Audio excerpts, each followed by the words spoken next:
মনে হচ্ছে সবাই ঈদের শপিং করছে, তো তাই একটু ঘুরে ফিরে দেখি মানুষ কিভাবে কেনাকাটা করছে না করছে আর দোকানদারেরা কি বিক্রি করছে না করছে এগুলো ঘুরে ফিরে দেখা একটা আমার শখ।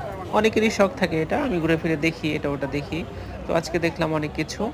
যেখানেই দেখছি ছোটখাটো বাইরের যে দোকানগুলো থাকে, যা মেইনলি যারা রাস্তার পাশে ফুটপাতের উপর বিভিন্ন ধরনের আকর্ষণীয় জিনিসগুলো নিয়ে বসে থাকে, সেগুলোই আমার দেখাটাই শখ। তো আমি অনেকগুলো জিনিস দেখলাম, তার মধ্যে কাপড় ছিল, কাপড়ের পাশে আবার ঘড়ি বিক্রি করছিল একটা লোক, আবার একজনের ঘড়ি কেনাকাটা করছিল।